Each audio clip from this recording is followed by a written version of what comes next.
Philip II by William Thomas Walsh. Chapter 11.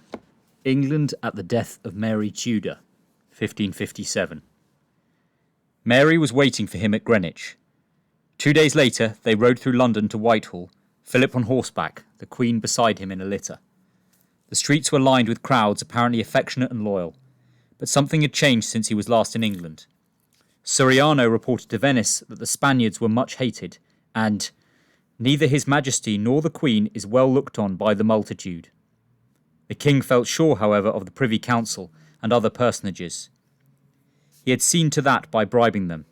Paget, Admiral Howard, even rich William Cecil were on his list of pensioners. When last here, wrote the Venetian ambassador, he spent and gave a considerable quantity of money, and distributed vast revenues in Spain and Flanders to propitiate the leading people here, and he found by experience that what my father used to say of this kingdom was perfectly true, that all, from first to last, are venal and do anything for money. Philip went to England resolved to obtain material aid for his war against France and the Pope. True, in his marriage treaty he had solemnly agreed not to involve the country in any of the wars of Spain or the Empire. But England also had an old treaty with the House of Burgundy which pledged her to aid in the defence of the Low Countries. Under this covenant he requested the council to lend him men, money and ships. The English had no direct interest, of course, in the war. Catholics were bewildered and scandalised. Mary, dismayed at finding her husband engaged in actual warfare with the Vicar of Christ, sent Edward Khan to Rome to endeavour to make peace. Cardinal Pole's position was most awkward. As legate of the Pope in England, he was compelled to retire to his see to avoid meeting his king in public. However, he did what he could to bring about a reconciliation. But Pope Paul had made up his mind about Philip. In a memorable conversation with Navagero in the preceding October, he had declared that to retract what we have done would be to betray Christ. Cuius vicem gerimus. This we will not do, we will die first. Growing more and more angry by degrees, he said of the Imperialists, "You will soon see them open heretics, as they are now secret ones. But why do we say secret ones if, in addition to this honourable undertaking of making war on us, Philip eats meat in public on the eves during the Ember weeks and in Lent, but he says, 'Oh, the weakness of my stomach compels me to do so.' Eat in your chamber, scoundrel, and as thou knowest that this is one of the tenets of the Lutherans, do not give the world this scandalous example. But who forbids the son to resemble his father, who, as we have told you, encouraged those heresies to make himself master of Rome? And when he saw that it was intended to apply a remedy, he ordained something worse, which was the interim." The Pope repeated that Charles was diabolical, soulless, thirsting for the blood of Christians, schismatic, born to destroy the world. May of 1557 found the aged pontiff unrelenting, even after the visit of Calais. He said to Navagero, "The Queen's ambassador, who for a native of those regions is modest and very intelligent, has been to us in the name of the Queen and of the kingdom to pray us not to abandon them, but to remember that it is lately come to our obedience. We answered him that we love the Queen for her own sake, as she is good and has done good works, for the sake of her mother, who honoured us extremely when we were sent to that kingdom by Pope Leo, and for the sake of her grandfather, the late Catholic king, to whom we are much obliged for the love he bore us, and he was assuredly a worthy king, nor could we ever have believed that his descendants would have degenerated so much as Charles and Philip. But we told the ambassador that we would willingly separate the Queen's cause from that of her, we know not whether to call him husband, cousin, or nephew, and have her as daughter, bidding her attend to the government of her kingdom, and not let herself be induced to do anything to our detriment, nor to that of our confederates, as for instance the King of France, for we would spare neither relations nor friends, but include in our maledictions and anathemas all those who shall desert the cause of God." He added that Philip was hard of heart, and we believe that he will not reform until his head had been soundly beaten. Philip, meanwhile, had rejected an offer of Henry II to submit the case to arbitration. By May he had persuaded the council to promise him 5,000 foot and 1,000 horse for 4 months under the ancient treaty, a fleet to be sent, if need be, with half the cost paid by Philip. The deciding factor was English indignation against Henry II at the discovery of his participation in the Stafford plot and the rash attempt of the Dudley faction, aided by Lady Elizabeth, to seize the government of England in April, and to deliver the English fortresses of Calais and Guisnes to the French. This treachery of both English Protestants and French conspirators played directly into Philip's hands. Once more he was able to place Elizabeth in his debt for her life. Whatever happened, there was one person on whose friendship he could always depend. So he thought. Although at first the war was not popular in England, the country warmed up to it more than is generally admitted. As Suriano wrote on May 13, 1557, "The soldiers who are going to serve His Majesty increase in number daily, and great part of the nobility of the kingdom are preparing, some for a longing for novelty, which is peculiar to this nation, some from a rivalry and desire of glory, some to obtain grace and favour with His Majesty and the Queen, and the general opinion is that upwards of 10,000 troops will pass into Flanders, although the number fixed was only 5,000. In addition, there will be a considerable force on board the fleet and in Calais and on those frontiers, so that some 20,000 men will go out of England." When the conspirator Stafford landed in Yorkshire and called on all Englishmen to join him in defeating the devilish devices of Mary and the Spaniards, not a man answered his proclamation. Philip, having accomplished the chief object of his journey, returned to Flanders on July 3rd. Mary went with him to Dover, a pathetic little figure, grown old and shrivelled since her marriage. Her eyes were often red those days. Tears came easily to them. During the 5 months of Philip's visit, she had once more imagined herself pregnant, and once more had to admit herself deluded. It was plain enough now even to her that she could never have a child. She wept when Philip boarded his ship. He looked back and waved his hand until she had faded into the English shore. He never saw her again. Philip decided to take the offensive and strike boldly at France before Guise could get back from Italy. Within a month, he had 50,000 men on the way to San Quentin, a strategic position in Picardy, guarding the road to Paris. Among them, some 7,000 or 8,000 Englishmen under Lord Pembroke. The commander of this host was the Duke of Savoy, who still cherished hopes of marrying the Lady Elizabeth when the wars were over. The council had objected to Philibert Emmanuel, the choice of Philip, on the ground of his insufficient experience. He had been a cavalry general in Piedmont and had commanded Charles's army at Metz, but he had never had such an important command as this. Philip, however, insisted, for he had promised to compensate his friend for the losses inflicted on him by the truce of Valcelles.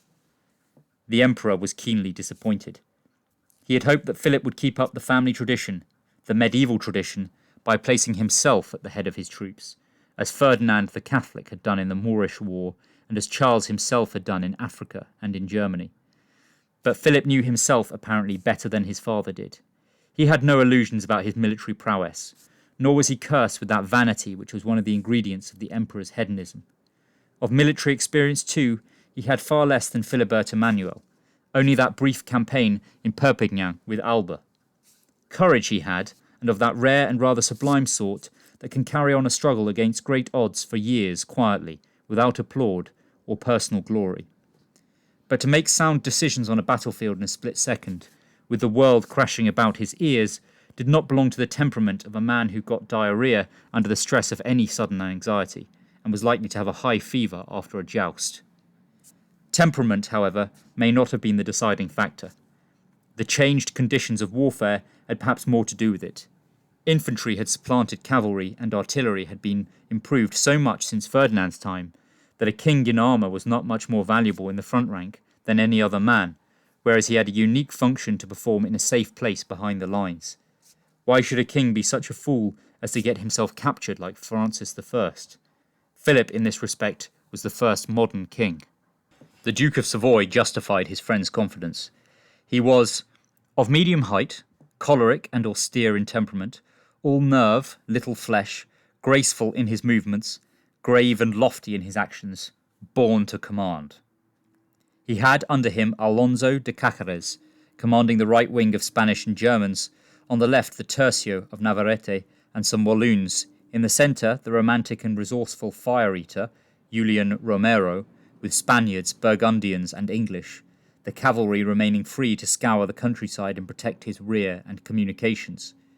He advanced swiftly towards San Quentin, while the French army under the Constable Anne de Montmorency was still far away. The Admiral Gaspard de Coligny, with only a few hundred Frenchmen, threw himself into San Quentin and prepared to defend it. When Philip moved his headquarters to Cambrai in order to be near the scene of action, he received from Paris, of all places, a complete horoscope of his life, with an account of what the stars held in store for him in the coming engagement, and what he should do under various circumstances. The author of this prognostication was no less a person than Nostradamus, favourite astrologer of Catherine de Medici, whose ambitions he had already whetted by his famous prophecy that all 5 of her sons would sit on thrones. Cabrera calls him a noted French astrologer. As such, he was known throughout Europe. Actually, he was one of those versatile Jews who combine a certain medical knowledge with an enormous aptitude for quackery and political intrigue, and were to be found close to so many kings and other persons of importance in the 16th century. Philip told his secretary to send the man 500 scudi and thank him kindly for his trouble. He then burned the horoscope without reading it, lest superstition make him either timid or rash, and deprive him of his judgment and prudence or his courage. He was a good enough Catholic to believe that God had hidden the secrets of the future from the knowledge of men so that they might use their free will. Kings especially were meant to employ reason and prudent management rather than to consult the stars. In this attitude, Philip resembled his great-grandmother Isabel, who had a supreme contempt for all superstition, and in this regard he was exceptional among the noted men of his time. It is amusing to read the strictures of such historians as Prescott on popish superstition or priestly credulity, and then to find in contemporary accounts that superstition flourished always in inverse ratio to Catholicism. The chief practitioners of magic and astrology were Jews. The most credulous believers were such militant Protestants as William Cecil and Lady Elizabeth, in her later character, or such lukewarm and questionable Catholics as Catherine de Medici and her weakling sons, all of them infected with heresy, while the king, most held up to scorn by Jews and Protestants as an ignorant and superstitious bigot, calmly burns a horoscope on the eve of a momentous battle, preferring to trust in God and his own reason. The event gave him no cause to repent his decision.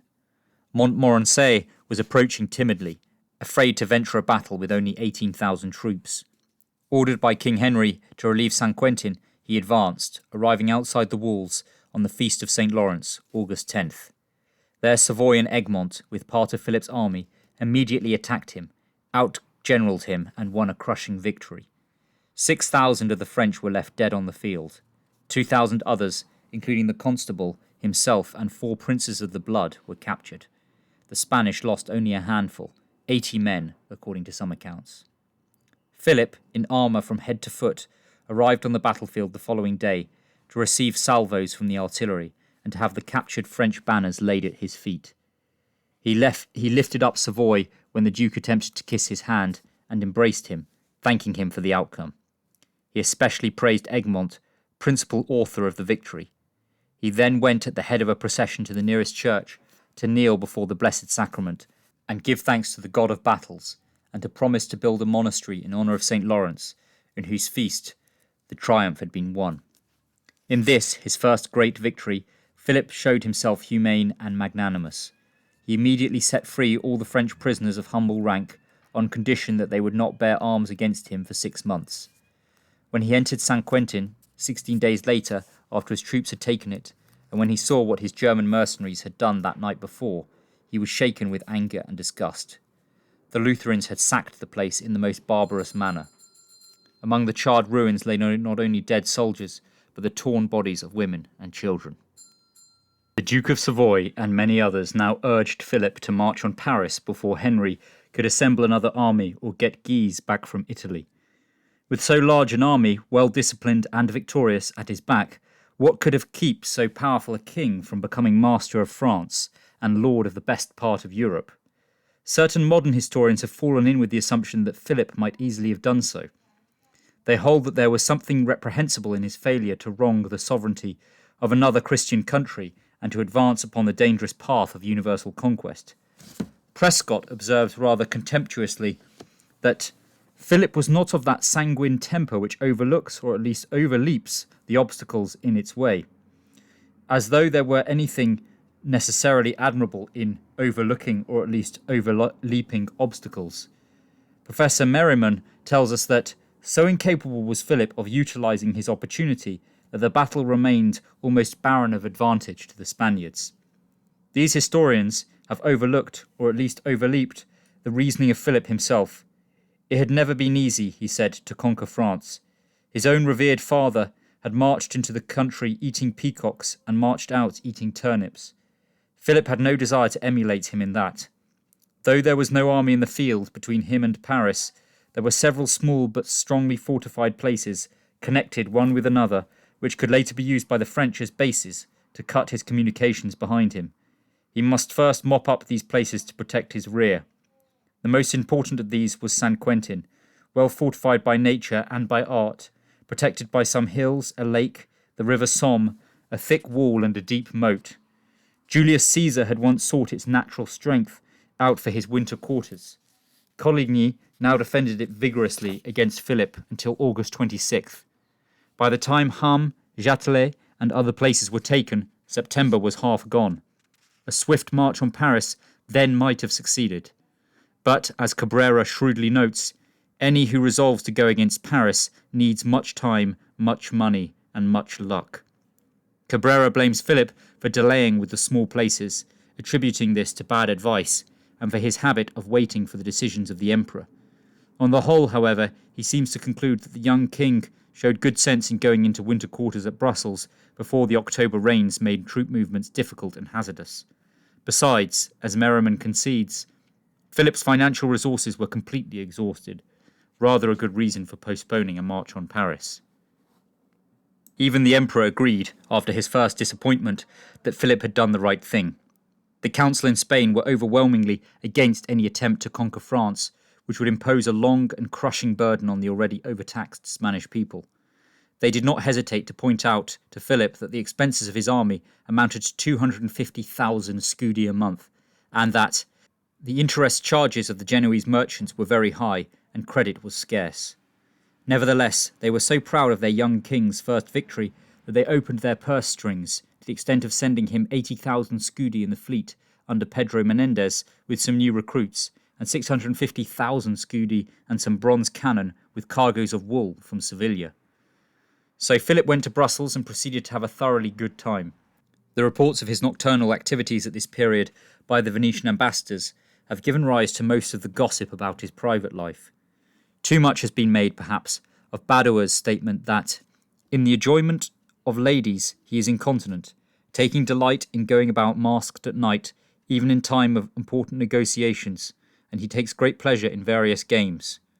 But Soranzo wrote 3 years later after this that, while in Flanders he had by a girl in Brussels a daughter who was brought up in that country very secretly, and after he returned to Spain, he had another by Donna Efrasia de Guzman, a lady of the princess, his sister, who was brought up modestly, and the mother married with dote honorata to the Prince of Ascoli.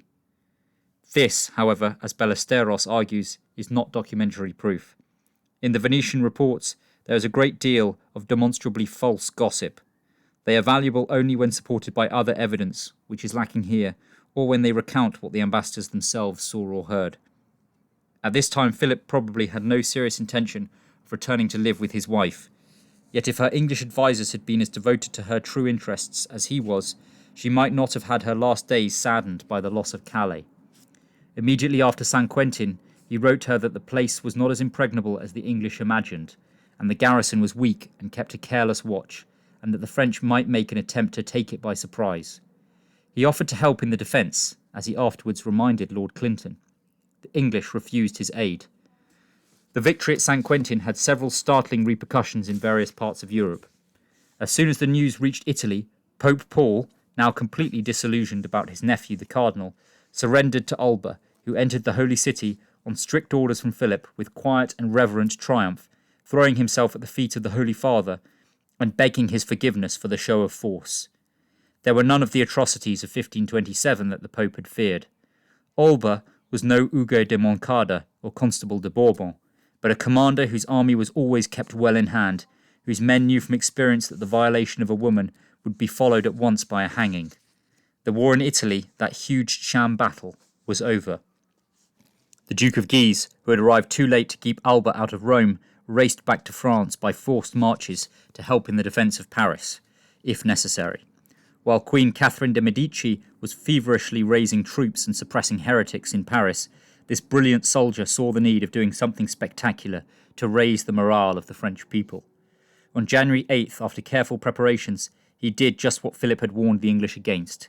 He seized Calais and his troops sacked the city. Thus, as a net result of Philip's first campaign, the work of St. Joan was completed and France was free at last. The blow to Mary and to English prestige was of course tremendous. With the growth of the anti-Catholic, anti-Spanish tradition, most of the blame was placed, as usual, upon the shoulders of Philip and the Catholics. The success of this propaganda has been extraordinary when one considers that the loss of Calais was due principally to the treachery of Protestant Englishmen who sacrificed patriotism and honour to their hatred for the Catholic Church. Certain people of Calais, ill content because the Queen of England persecuted the heretics, and desirous that her sister Elizabeth should rule, or that the French should possess it, for they would let them live freely, treacherously surrendered, without firing a shot, a post that had been in English hands for 2 centuries, and Cabrera adds that the Infanta Elizabeth was a party to this conspiracy. John Highfield told the Duke of Savoy that Calais had been delivered by treason. The same version was transmitted by the papal legate at Paris. Not only Philip had warned against this. Cardinal Pole had advised Mary to garrison Calais with Spaniards, and so had the Duke of Feria, saying that the place was full of heretics. Not long after this, Philip sent another warning to Mary through Lord Clinton of the possibility of a French invasion of England through Scotland. Negligence there might be as fatal as at Calais, whereof His Majesty gave warning, wrote Lord Clinton later, and offered aid which was refused. His Majesty commanded me to put the Queen's Majesty in remembrance of this, and to admonish the Privy Council to have foresight of the defence of the frontier and the forts of the border, he saying that rather than such a chance should happen as of late to Calais, he would be at the defence in his own person. His Highness at my departing specially commanded me to declare his displeasure and grief at the hindrance of his intended journey to see the Queen's Majesty. Philip offered to recapture Calais from the French if the English would furnish half the money and men needed. The Privy Council again declined, preferring to fortify the Channel against a possible repetition of the Stafford invasion. For several months thereafter, Philip postponed making peace with France, though strongly urged to do so by his own council in Spain. He felt bound in honour to insist upon the restoration of Calais, which the French would not hear of. Even after Egmont's hard-won victory at Gravelines, supported by the English fleet in July 1558, with the slaughter of 5,000 French, he sacrificed an opportunity to make very favourable terms rather than break faith with Mary at this point. As long as his wife lived, he continued to demand Calais for the English, at great inconvenience and expense to himself. It was apparent in the spring of 1558 that Mary's health was completely broken. Philip sent her affectionate messages and promised repeatedly to visit her, but he never did. It is not quite clear how much sincerity there was in his promises. It would seem that he could have managed to get across a channel for a few days at least, had he really desired to do so, though, to be sure, the journey from Brussels to London sometimes took 3 weeks or more, especially in bad weather. Philip's friend, the outspoken and vigorous Count of Ferrières, who married the English lady Jane Dormer, went in his stead, and sent back long reports refreshing in their honesty and directness. Mary, he wrote, had lost prestige tremendously with the capture of Calais, and, being ill, was no longer able to rally public opinion about her as in the days of the Wyatt Rebellion. Besides, she was in dire financial straits, as usual. Philip's absence grieved her, but she was patient, understanding the urgency of his affairs. She had a fleet cruising constantly between Dunkirk and Dover to welcome him should he come. In July she was feverish and unable to sleep. At the end of August she retired to her chamber, never to come forth again. The real mission of Ferrières in England, however, concerned Elizabeth rather than Mary. Now that it was certain the Queen would soon die, it became important to Philip, as to the English Protestant lords, to see that Elizabeth succeeded to the throne. Otherwise, too horrible to imagine, the kingdom might pass under French influence through the accession of Mary Stuart and her husband, the Dauphin. France! France! This word had rung like a funeral bell through the wary consciousness of Philip since his early childhood. France must not be allowed to grow great. She could not be trusted to protect the Church as Spain could. She must be kept out of Italy in the south and England in the north. And so Philip coolly plans, almost over the body of his dying wife, to take a desperate chance with Elizabeth, in spite of all he knows of her character and her past, rather than allow Christian France to raise her head beside Spain. He counts on Elizabeth's gratitude, perhaps, because he has saved her life, and it will be he who now places her, the bastard of a vile woman, on the throne of St. Edward. Ferrier, before leaving England, has a long conversation with her, doubtlessly promising her his master's support, and receiving her assurance that she will be a friend of Spain and a good Catholic queen. There is even some further talk of her marrying the Duke of Savoy, faithful prop of the House of Austria. Elizabeth is too wary to commit herself to that extent. She has other friends to advise her, very secretly. One serious obstacle remained: Mary's determination that Elizabeth, of whose hypocrisy and veiled malevolence she had had only too much proof, should not succeed her. She was willing to forgive and forget the attempts on her own life and crown, but her conscience would not allow her to place in power one who might undo all the work her reign had accomplished in restoring unity, at least of faith, to Western Christendom. This she was determined not to do, and this Philip was determined she should do. Toward the end of September came news from Spain of the death of the Emperor at Yuste on the 21st, gazing at a plain small wooden crucifix that his wife had held in her agony, lucid in his mind to the last moment, full of sorrow for his sins and dismay at the state in which his negligence had left Europe, murmuring at the end as his dying eyes clung to the form stretched upon the cross, "Ay, Jesus! Alas, Jesus!" Charles had a dismal premonition of the future on his deathbed. A war with France now seemed, in the shadow of eternity, a small, unworthy thing. He sent Philip word that he should make peace as soon as possible and devote his energies to the defence of Christianity against heresy. Ruy Gomez and the Princess Juana also urged peace. An even more impressive appeal came from Pope Paul IV in the last months of his pontificate. It was only too clear to his octogenarian eyes that his war with Philip and the Emperor had been a golden opportunity for Protestants, especially for Calvinists, in all parts of northern Europe. In England they were waiting for Mary to die. In France they were holding public meetings and carrying on an effective propaganda with intense energy. In the Netherlands they were winning over whole towns and cities. Poland seemed on the point of becoming Protestant. At this momentous conjuncture, or rather about 10 days later, Philip learned that his wife, already weakened by many bleedings and purgings, had taken a turn for the worse and was probably dying. He was deeply grieved, according to Soriano's report. He immediately sent Ferrier back to England to console her and to make sure that she would not die without naming Elizabeth her successor. Even granting that he had no romantic love for his faded wife, this action must continue to bear the reproach of cold-blooded calculation, with scarcely a parallel except the treatment Mary's mother had received from her own father, Ferdinand. The dying woman, tortured by pain and anxiety, with no one on whom she could depend for disinterested advice, for Cardinal Pole also was dying, was still unwilling to leave the crown to Elizabeth. Finally, on Ferrier's insistence, she sent commissioners to ask her half-sister what her religious beliefs really were. Elizabeth answered, "Is it not possible that the Queen will be persuaded that I am a Catholic, having so often protested it?" And swore and vowed that she was a true Roman Catholic. If not, she prayed God the earth might open and swallow her up. She made a similar avowal to Ferrier, declaring that she believed in the real presence and would make no important religious changes if she became queen. Ferrier so wrote the king. Mary lingered until November 17th. When she became convinced that she was dying, she sent 2 members of her Privy Council to Elizabeth to say that she would leave the crown to her on 2 conditions. First, that she would promise to maintain the Catholic faith and worship in England, and second, that she would have Mary's debts paid. Elizabeth accepted both conditions. Mary had left with her only an Italian physician, afterwards accused of having poisoned her, and a few faithful friends, including Jane Dormer, the betrothed of Ferrier. At the mention of Philip's name, she smiled. She was too weak to read the letter he had sent, explaining why he could not go to England. Ferrier went from her bedroom to the chamber where most of the members of the council were waiting.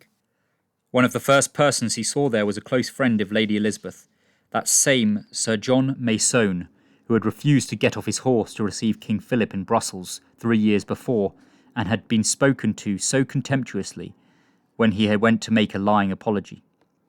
There was a strong current moving here. Ferrier felt it necessary to trim his sails and travel with it, politician that he was. He said in a loud voice, so that all might hear, that his master King Philip was extremely glad that the princess was to succeed her sister, and that he would do all he could to help her mount the throne. The next day he went to see Lady Elizabeth and found her less gracious, now that she was sure of the crown.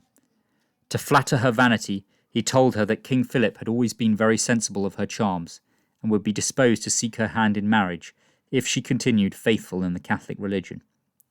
Elizabeth replied a little sharply that the king had wanted to marry her to the Duke of Savoy only a little while ago, and that she could not forget that her sister had lost the affection of many of her people by marrying a foreigner. Ferrier wrote all this to Philip, adding that Elizabeth was surrounded with heretics and would probably follow the evil example of her father. This disappointing news came to Philip with the intelligence of his wife's death. Mary had died a most Christian death at dawn on the 17th. A priest was saying mass in her room.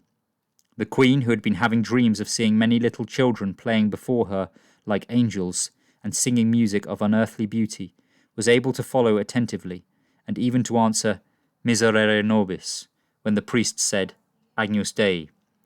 As he held up the Blessed Sacrament, saying, "Behold the Lamb of God, who taketh away the sins of the world," Mary died, looking at the body of her Lord with unutterable tenderness. At her sumptuous funeral on December 12th, many of the lords of the kingdom and some Spanish attendants of Philip followed the corpse from St. James by Charing Cross to Westminster Abbey. 100 poor men in black gowns were present, carrying torches. It was noticed that Sir William Cecil was not among the mourners.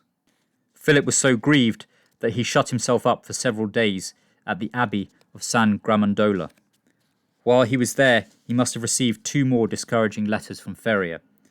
On the 21st, the council wrote a brief account of the Queen's death. The English would soon realise what a good Christian she was, he said, for since it was known she was dying, they have begun to treat the images and religious persons disrespectfully. While she was unconscious, the morning before she died, the council went to her room to hear her will read. When the Master of the Rolls came to the part about her bequests to servants, he was ordered to pass on without reading any of them. They tell me this is the way the wills of the kings of England are always fulfilled, that is to say, just as the council likes.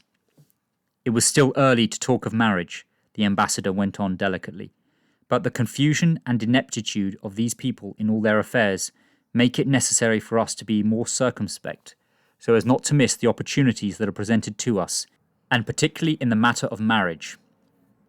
Everything now depended on the husband Elizabeth would take. If she decides to marry out of the country, she will at once fix her eyes on your Majesty, although some of them here are sure to pitch upon the Archduke Ferdinand. Really, Ferrier went on, this country is more fit to be dealt with by sword in hand than by cajolery, for there are neither funds nor soldiers nor heads nor forces, and yet it is overflowing with every other necessity of life. Tongues were already beginning to wag, even before the Queen's funeral, saying that Mary had sent great sums to Philip, and that Ferrier had just forwarded 200,000 ducats. They say that it is through your Majesty that the country is in such want, and that Calais was lost, and also that through your not coming to see the Queen Our Lady, she died of sorrow. The sorrow I feel is that your Majesty should have allowed so much favour to be shown to this scurvy Lord Chamberlain Hastings, for it is he who is publishing these things. However, he added, the new Queen still went to Mass. About Elizabeth's Catholicism, Philip could have had no illusions. He was well aware that she was an opportunist in religion, with no firm convictions of any sort. Nevertheless, she had a sentimental tenderness for Catholic forms and symbols, and could be led in a Catholic direction if it could be shown that it was to her interest. There were 2 dangers to be feared. First, as Ferrier pointed out, that the French would influence the Pope to declare her illegitimate, which would tend to force her into the arms of the Protestant faction. Secondly, that the holders of church loot would make her their instrument. Philip thought the suggestion about the Pope a good one, and immediately began using what pressure he could at Rome against any action unfavourable to Elizabeth. He was even willing to marry Elizabeth himself if necessary. He has been represented as a rather ardent suitor of his wife's half-sister. Prescott suspects that, very probably, feelings of a personal nature were involved in his policy. His real sentiments are best to be inferred, perhaps, from his frank letter to Ferrier just before Elizabeth's coronation. "As regards myself," he wrote, "if they should breach the subject to you, you should treat it in such a way as neither to accept nor reject the business altogether. Many great difficulties present themselves, and it is difficult for me to reconcile my conscience to it, as I am obliged to reside in my other dominions, and consequently would not be much in England, which apparently is what they fear, and also because the Queen has not been sound on religion, and it would not look well for me to marry her unless she were a Catholic. Besides this, such a marriage would appear like entering upon a perpetual war with France, considering the claims that the Queen of Scots has to the English crown. The urgent need for my presence in Spain, which is greater than I can say here, and the heavy expense I should be put to in England by reason of the costly entertainment necessary to the people there, together with the fact that my treasury is so utterly exhausted as to be unable to meet the most necessary ordinary expenditures, much less new and onerous charges.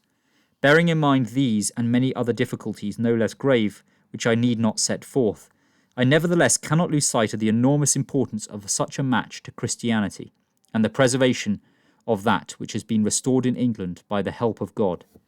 Seeing also the importance that the country should not fall back into its former errors, which would cause to our own neighbouring dominions serious dangers and difficulties, I have decided to place on one side all other considerations which might be urged against it, and am resolved to render this service to God, and offer to marry the Queen of England, and will use every possible effort to carry this through if it can be done on the conditions that will be explained to you.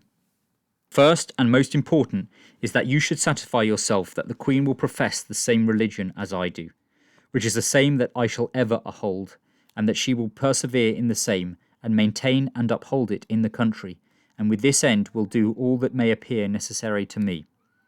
She will have to obtain secret absolution from the Pope and the necessary dispensation, so that when I marry her she will be a Catholic, which she has not hitherto been.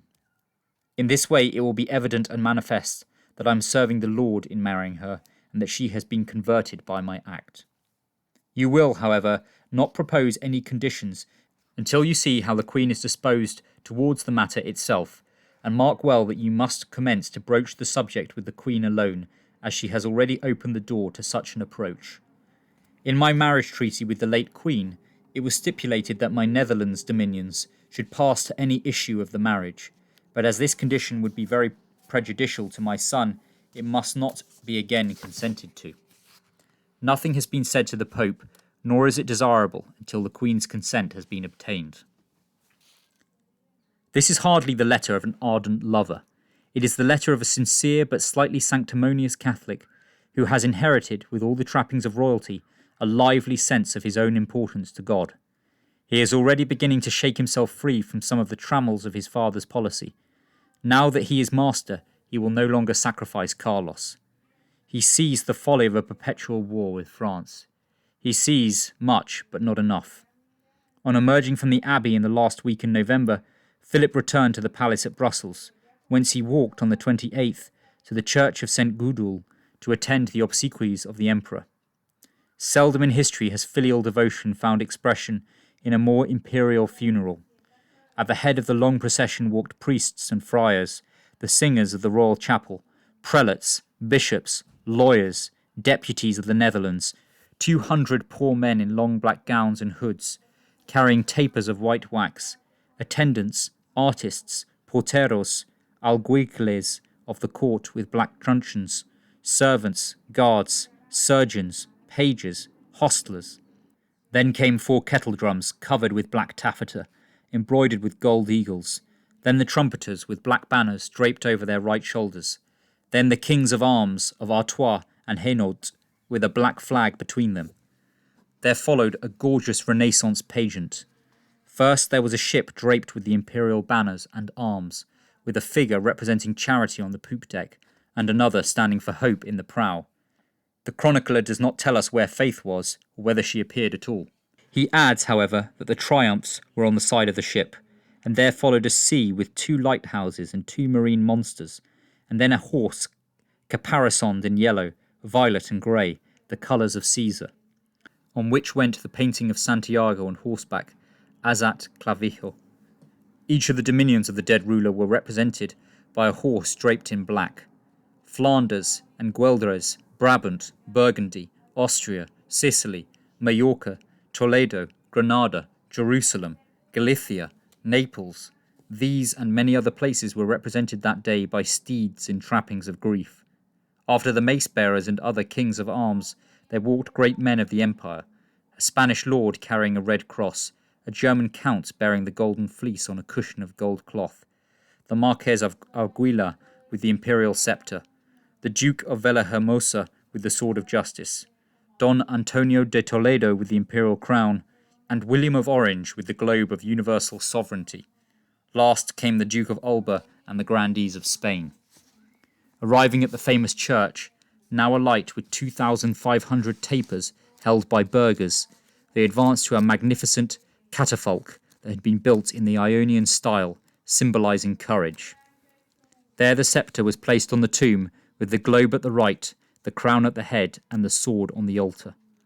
The next day mass was said for the emperor, and a funeral sermon preached in French by a bishop. Philip had similar obsequies held for his wife, but the decorations for her catafalque were Corinthian, symbolical of beauty, as more fitting for a woman. Men spoke of the great things Charles had done.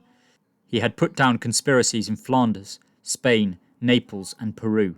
He had fought several wars with the French for the sovereignty of Italy and the overlordship of Europe. He had fought with the great Sultan, Soliman the Magnificent, and had been victorious and defeated in Africa. He had invaded Rome. He had increased his father's estates in the Netherlands. He had built cities there. He had added Mexico and Peru to his estates in the New World. He had kept the empire intact, especially in Germany, by compromising and tactful statesmanship. These were the chief things that preachers and eulogists were saying about the great man who had vanished. Hardly anyone except Pope Paul IV and a few other discerning religious said the one truly important thing about the reign of Charles, which gives it its peculiar significance in history. Under him, Christendom was divided into hostile camps, and the heresy to which Charles had given political freedom would envelop and poison the whole world.